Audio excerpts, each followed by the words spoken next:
Welcome to Satsang.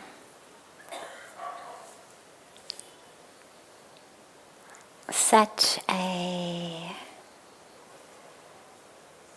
joy and a blessing and a gift to be together.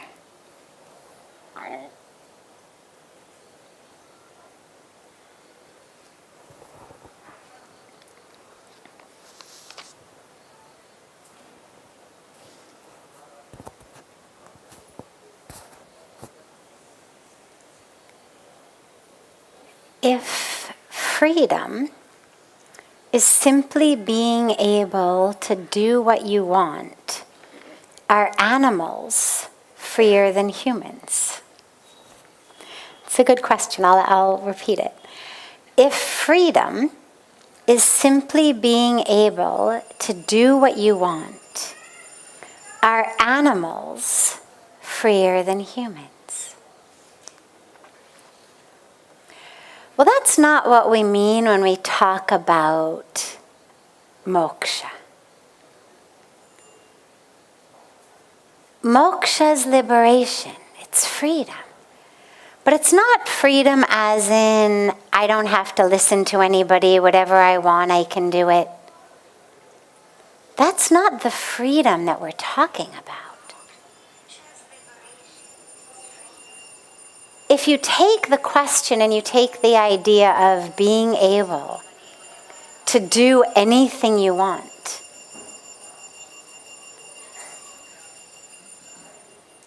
well, how do we even know what we want?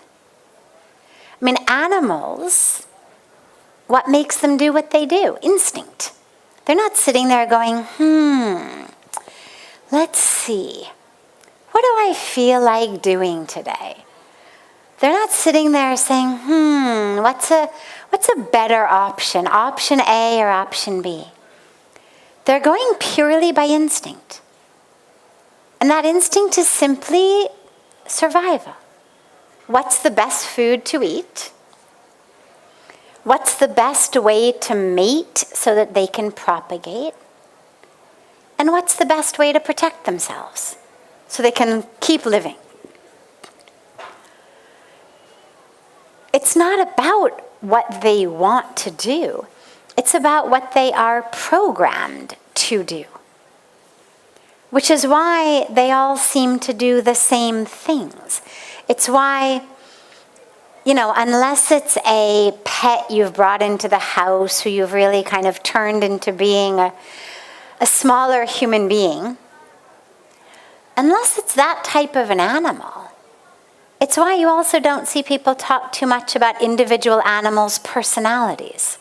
They're all doing that which is their instinct to do.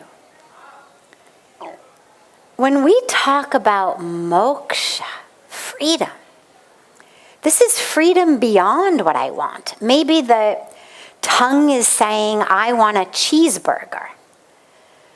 But the mind, the heart, the intellect says no. A, it's bad for my body. B, it's bad for the animals. C, it's bad for the planet and the environment. D, it goes against every aspect of non-violence and compassion that I believe in. And so we actually aren't slaves to the desires. Having freedom is actually the opposite of being a slave to your desire. If the mind, if the tongue says hamburger, or the, desire part of the mind says hamburger, and we do it, that means we're not free. That means we're stuck. Then we become one of those people who say things like, well, I didn't want to, but I couldn't control myself. Didn't want to do that, but, it happened. Then we become one of those who are really not free. We say things we don't mean. We do things that we wish later that we hadn't done. we act as slaves to desires, to the senses. Moksha, freedom, is actually being the exact opposite of being a slave to your desires. It's the opposite of just doing whatever in the moment that spontaneous desire is. Because I'm free from the desire, so I'm able to say, well, maybe the tongue or some pleasure center of my brain says cheeseburger and French fries, but all of the rest of me says no. I'm eating sattvic food. I'm eating yogic food. I'm eating dharmic food. I've committed to living in ahimsa, in non-violence, in dharma. And so we make that choice. That's freedom. Because it means I'm not stuck. I'm not just a reaction to a stimulus. And that's actually where our consciousness comes in. And that's what makes, from a spiritual perspective, humans higher than animals. Is that we actually have the ability to be conscious, to say, well, there's an instinct to kill that person because they invaded my territory. Where the animal nature in us literally is ready to physically pounce on them. How dare they? I'll show them. Whether it's my home, my physical property, whether it's in my space at work, wherever we feel invaded, that animal instinct in us is always ready to pounce. How dare you? I'll kill them. But the spiritual being in us says, Cello, it's okay. It's okay. Tika, let them take credit for the work. Who cares? God knows who really did it. What do we have to show? It's okay. Have some compassion for them. Channel the peace within you. From your soul, recognize their soul, right? That's what our spiritual practice teaches us. If we're just living in instinct or desire, we're going to pounce on people. So being free is being able to look at a desire, look at an instinct, and then very consciously choose to do it, not to do it, to eat it, not to eat it, to say it, not to say it. To really make choices in total alignment with our truth and our deepest consciousness. So that's freedom. Not just, I'm king of the jungle so I can do whatever I want. It's never about be as free as a lion. It's be free from those lion tendencies or tiger tendencies within yourself. That's the freedom.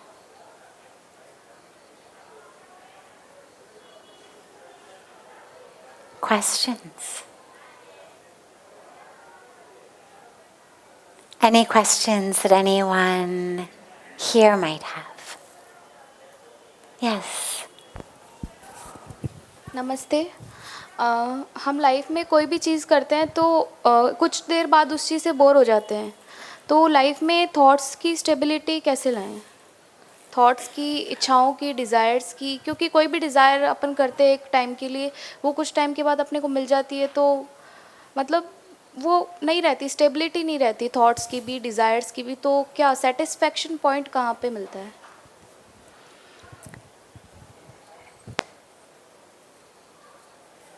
The real satisfaction comes when we are free of the desires. Yes, the thoughts keep coming. The desires keep coming. The practice of meditation, the point of it, is to experience the space between the thoughts. Because with each thought, it's telling me something about myself which is not true. So maybe my thought says, I am angry. Or maybe my thought says, I am sad. Maybe my thought says, I'm happy. Whatever it is, it's a very temporary statement of simply the current electrical and chemical patterns happening in my brain. Call them sad, call them angry, call them happy, call them tired, call them whatever you want to call them. It's very temporary. Maybe my thought is saying, I'm hungry. Maybe my thought is saying, I'm very nervous about the conversation I have to have with my boss at work.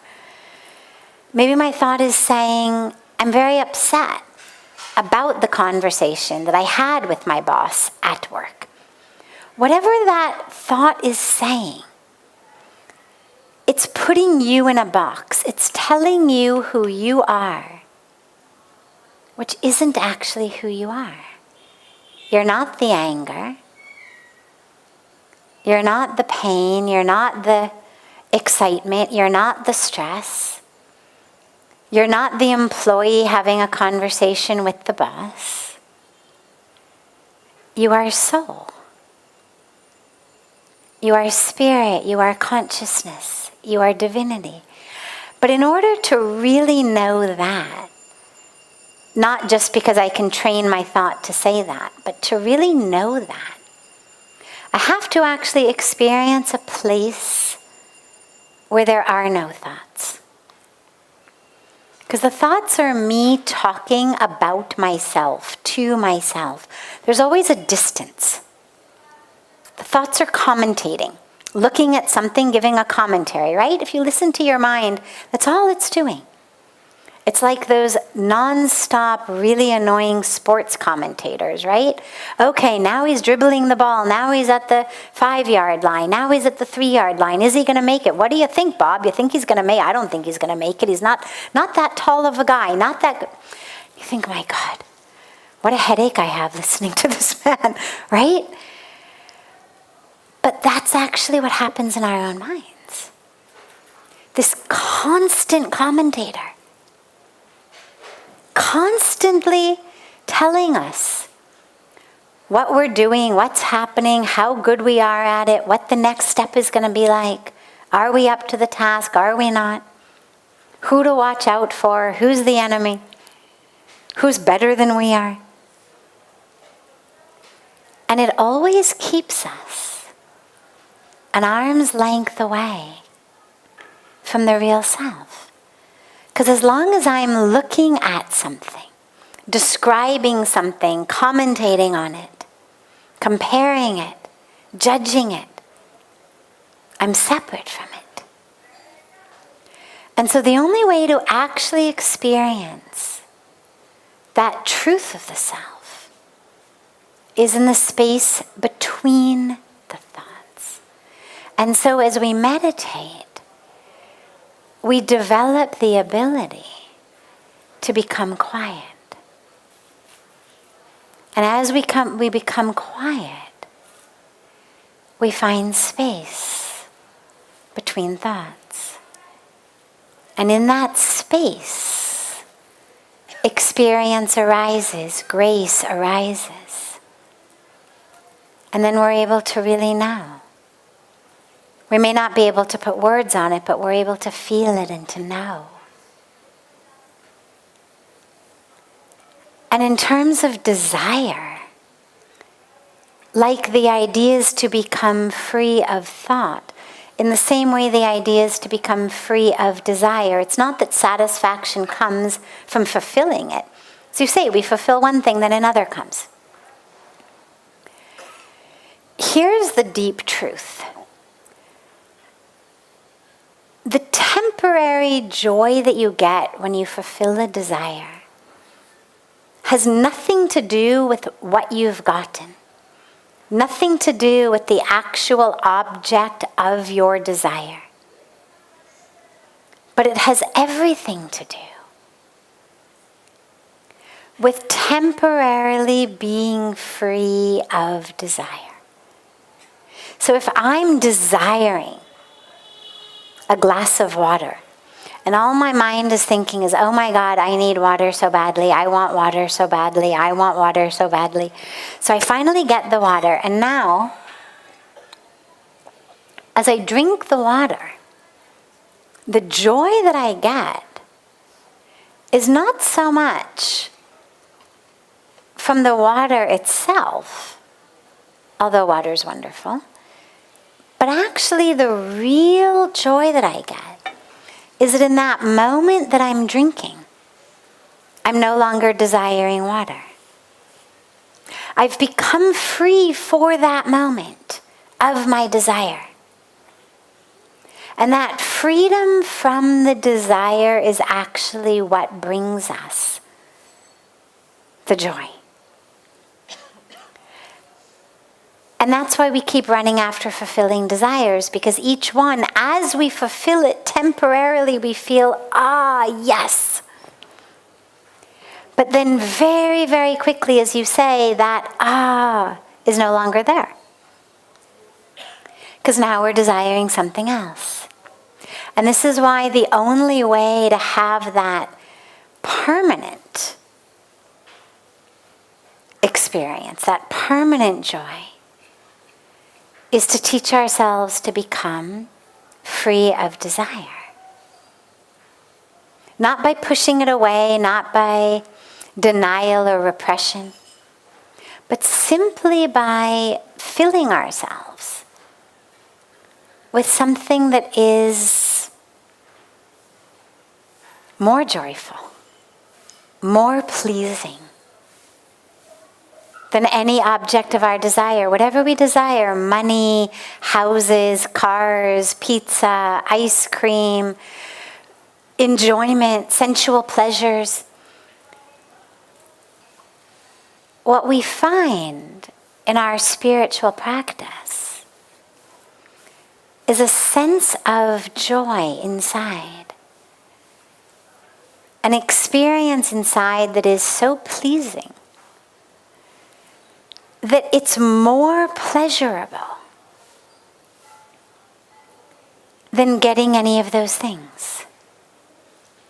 And so I'm no longer prepared to let go of the internal experience of joy in order to start longing for something else. There's nothing you can hold out in front of me and say, if you only had this, you'd be happy, that would start me craving for it. Because I know craving.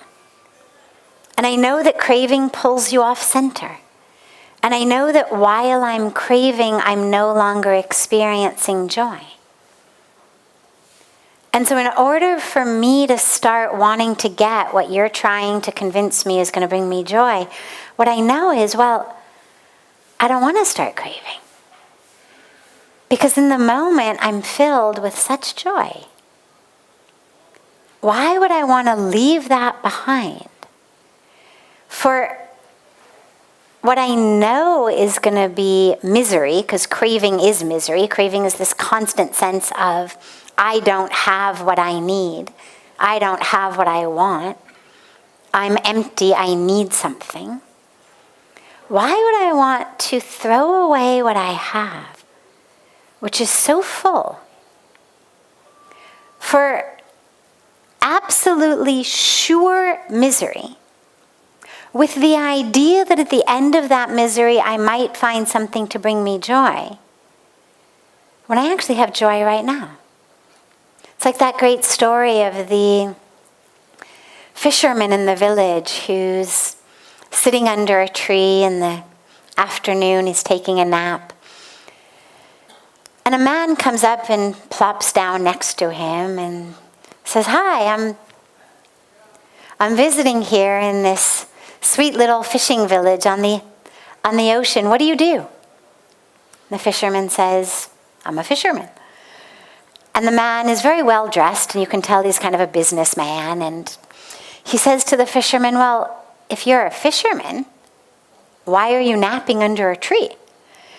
And the fisherman says, well, I went out in the morning. I caught the fish that I need for the day, brought them home. We had lunch, spent some time with the family. Now I'm having a nap under the tree. And the man says, no, no, no, that is not how you do things. Trust me, I'm a businessman. Come from the city. Here's what you do.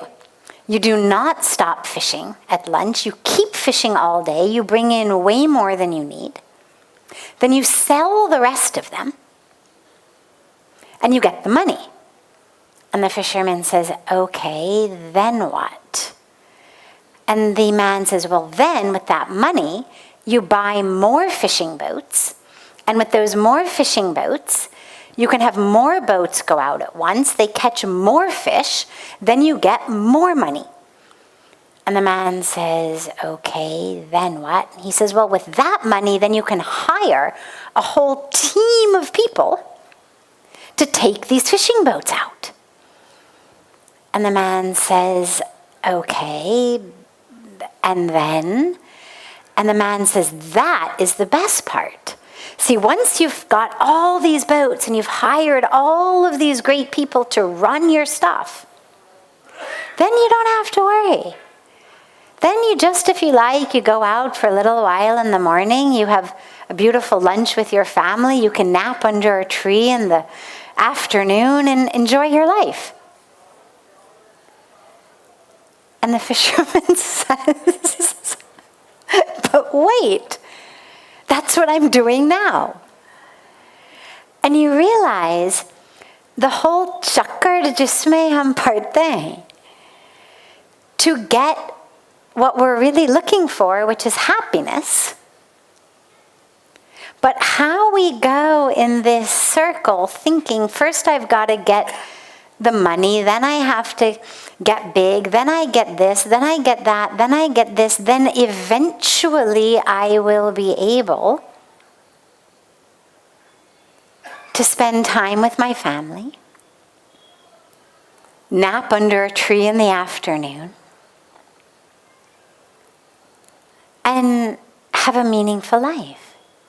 But if we actually stopped and we said, okay, how much of what I'm doing in the office, all those extra hours that I'm clocking because I want more money, I want the overtime, or because I want to go up, because if I put in 100 hours a week, maybe I'll make vice president of the company one day. And we say, well, wait, what's my ultimate goal? It's the ultimate goal that eventually from vice president I become president, and then I can delegate the work to somebody else so that I can have lunch with my family and nap under a tree in the afternoon. Well, what if I decided that I didn't actually need to get there via becoming vice president of the company? What if I said right here, right now, if I simply shifted what my aims and objectives were of my life, what my goals were, what my desires were, I could actually have that happiness that I'm looking for right here, right now. And so we become desireless, not through a sense of pushing the desires away, but through very clear introspection, contemplation, gyan, that says, what am I running after? And why am I running? What do I want? And by the way, there's no right answers. I'm not going to sit here and tell you what you should want, but simply to encourage you to become conscious of what it is on the deepest level you really do want, And might there be a somewhat shorter way to get there than spending the next several decades of your life forsaking everything that matters to you, in order that decades later you might finally be able to come back to it? Right? It seems a little backwards. But this is what happens with desires. So that's where the goal is, to become desire-free. Wealth is not about how much you have. It's about how you feel about how much you have. If you've got billions, but you wish you had more, you're poor. Because your felt sense experience is, I don't have enough. If you're hand to mouth, but you are living in an experience of whatever you need, it's there. An internal experience of abundance. You want to share, you want to feed others. You're rich. Because inside you feel full. And that's all about our own internal desire management, you could say.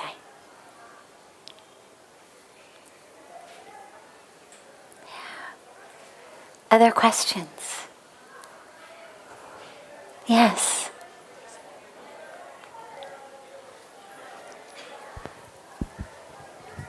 Thank you. But this is the question not about desires. Is that okay? It's okay. Any Okay. question, of Okay. course, of course.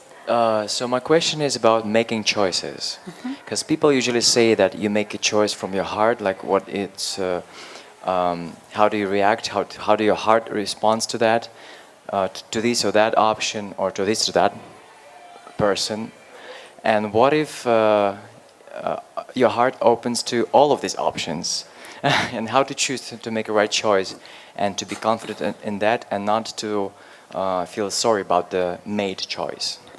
Thank you. Choices and decisions, how do we know?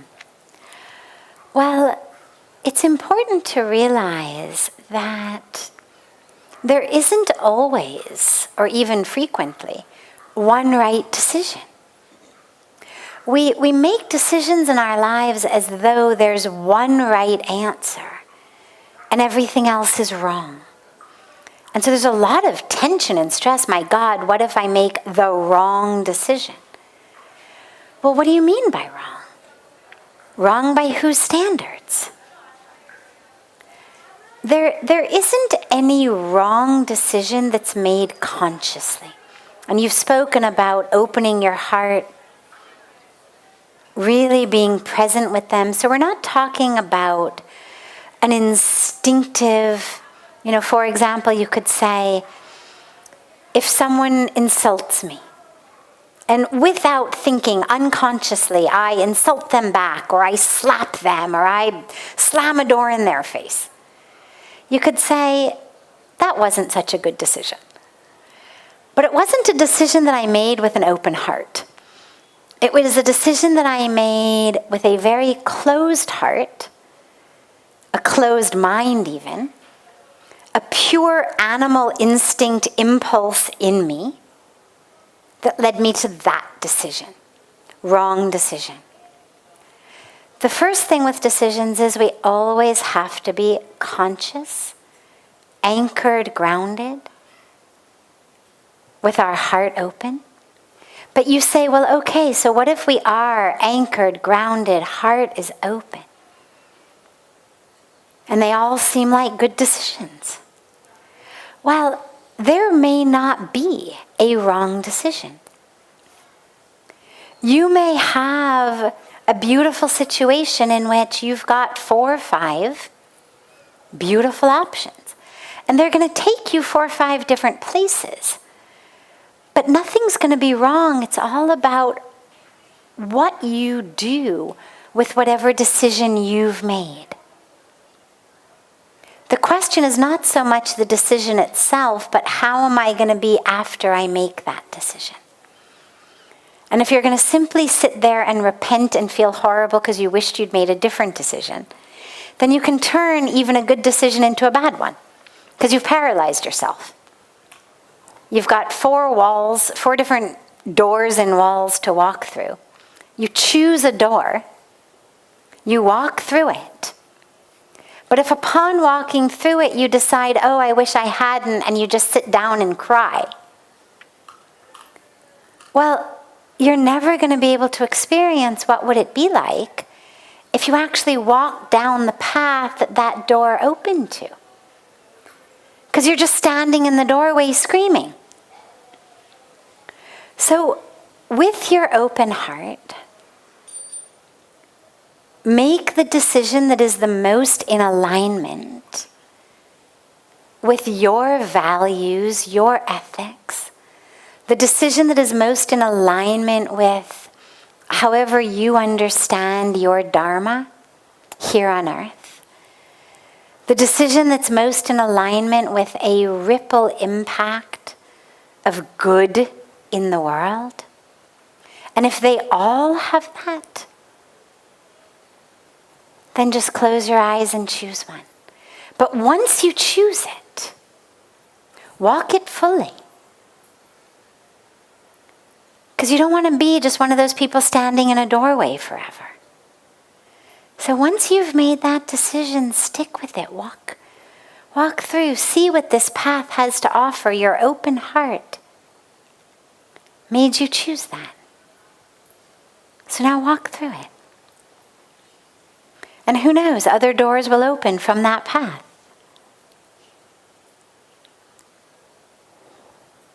But a lot of us get paralyzed, not making decisions, thinking that something's going to be wrong. It's never wrong if we've made a decision clearly, consciously. We can turn beautiful decisions into horrible situations based on how we act in them. And we can turn what otherwise would have been not very good situations into beautiful situations based on how we act in them. And so just make your decision and then focus your energy and your attention on how you are going to act and be in that situation now, once you've made the decision. And be grateful to the universe for so many beautiful possibilities. And then you have to just choose something and go. I have a situation like this on a much more superficial level, but here in the ashram, in 26 years, nobody has ever said to me, what would you like for dinner? Or lunch or breakfast. The most I get asked is, what time would you like it? But it's breakfast time, and he brings a plate full of breakfast. It's dinner time, and he brings a plate full of dinner. Nobody has ever said, what would you like? And when I travel in the world, most of the time I'm staying in people's homes, and in the same way, they're making food and putting it in front of you. When I'm in Los Angeles, where I'm from, if I'm there with my parents, I will frequently cook, or I'll go to the grocery if I'm the only one eating, if they're not eating, I'll sometimes just go to the local health food store and find something that's easy to get, or there's a beautiful organic all organic restaurant a couple blocks from their house where sometimes I'll go and get something. And it always gives me this spinning head because suddenly there's all these choices. And so I know this experience. You know, if I'm traveling at a conference somewhere, if it's an interreligious event or a United Nations thing, frequently there's only one vegan option. So again, I don't have a choice. Right? The non-vegetarians tend to have lots of choices. The vegetarians, but not vegans, may have a few, but there tends to be only, at best, one vegan option. But then in LA, suddenly there's, a health food store full of options, or a restaurant full of things, all of which are organic, all of which are vegan. And you do really have to just say, okay, that. Right? I mean, they all look good. They're all healthy. They're all good for you. They're good for the planet. And I do find myself sometimes just going, okay, or I'll say to the waiter, do me a favor, just bring me something. Because you can't choose. And you may end up, even though I realize that the decisions that you're making are probably bigger than what to have for dinner, if they're all good choices, and they're all in alignment with your heart and your values and your ethics, just enjoy the beautiful moment and choose whatever your gaze falls upon. Yeah. Beautiful. Yes, we'll take this as the last question. I just want to ask, how to become easygoing in life. Easygoing means living to the fullest, ignoring the small things that keep us entangled, and we are not able to, we are so much overtied with our responsibilities that we ignore the small things that give us happiness, and the responsibilities we start taking it as a burden. So how do we manage in life that we don't take the responsibilities as a burden, and we fulfill them with our whole integrity, and also at the same time enjoy our life? Beautiful. Pujya Swamiji has a very beautiful saying, which is, expectation is the mother of frustration, and acceptance is the mother of peace and joy. We feel burdened and stressed and miserable when we have an expectation that is not being fulfilled. So for example, as you talk about our responsibilities, well, they feel like burdens when there's an expectation that I will get rewarded from doing this. If it's something at work, we would like acknowledgement, maybe a bonus, maybe a raise, maybe some kind of appreciation. If it's at home, maybe we just want to be seen, appreciated, loved. And there's nothing wrong with that. So we have these expectations that that which I'm doing is going to give me something in exchange. Or we have an expectation that we're going to do our part and therefore others will also do their part.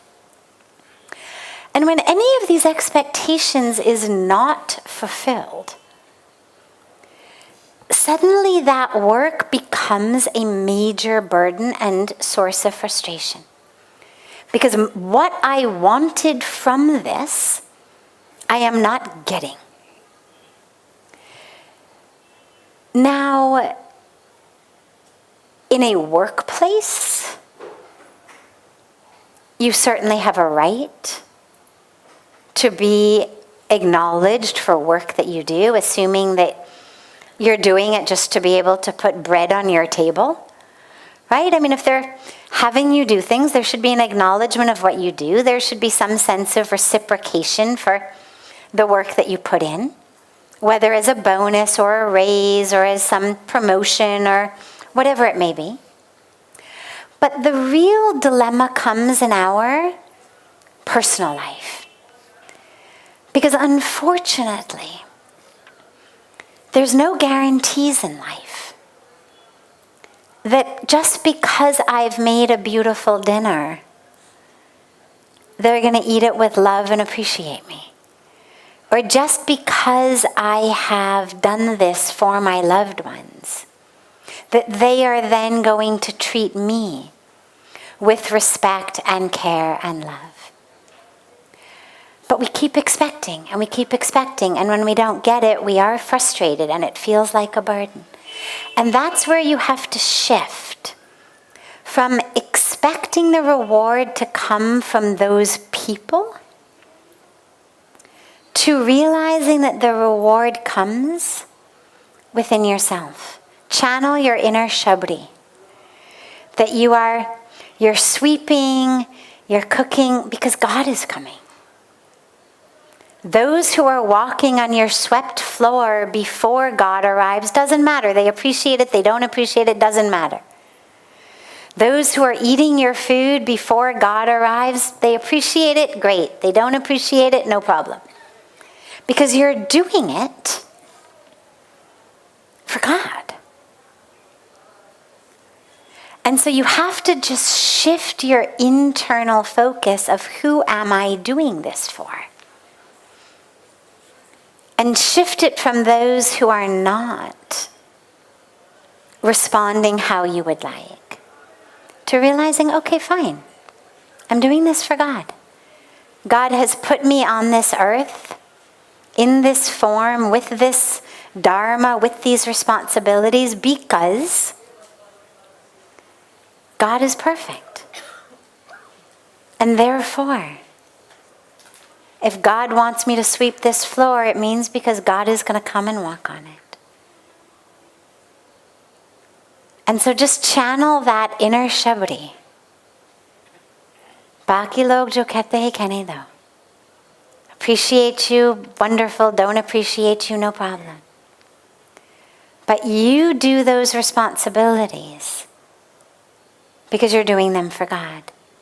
But you may also be able to minimize them. There are things that we do that we don't actually have to do. And what you should ask yourself, with all of these responsibilities that feel like burdens, how many of them really have to be done? Like, how many are actually my responsibility to my family, to my samaj, to myself? And how many are the things that I do just because samne wale dekh rahe and, the neighbors should be happy and a little bit jealous, and, how much of what we do is just to keep up appearances in society and in the community? Because that's a very tiresome job. And it's never-ending work. Because somebody is always keeping a better house, throwing a better party, sending their kids to a better school, having a more lavish wedding, looking better in nicer clothes. And so if that's become your sense of responsibility, you will be forever frustrated. So also really look at what are those responsibilities and how many are actual, dharmic responsibilities. And how many are this indoctrination by our culture that we have to look better than the neighbors, or do better than the neighbors, or, put on this show. Who are you living for? I've never heard of anybody on their deathbed who said, God, I wish the neighbors were more jealous.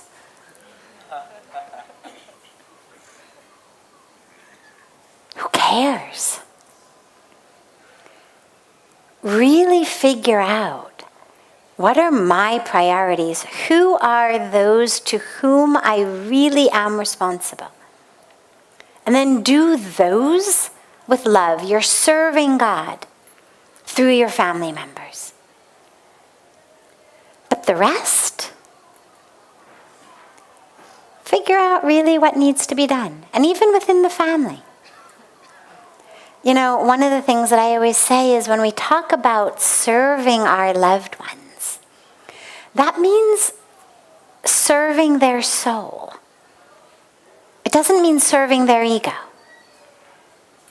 And a lot of times we get bullied into doing things because someone has an agenda. And so they bully us into doing something that we don't really want to do, that does take a lot of time and energy and effort. And it's not actually for them on any kind of a deep level. It's just for their ego self, for an agenda that they've got to make the neighbors jealous, or an agenda that they've got about a place in society. And so our duty, our dharma to our loved ones is to see the divine in them and to serve the divine in them. But not necessarily to allow ourselves to be pushed and bullied into doing things that are not in alignment with our values, our ethics, our priorities, just because they're seeing the world in a different way or happen to have a different agenda. So you also have to be able to figure out, what are the things you can say no to? And that doesn't make you less of a person. It's not weak to say no. It's strong to say no. Because if you want to say yes to your own self, that capital S self, you have to be prepared to say no sometimes to other people. And you do it with love and you do it with humility. But you do it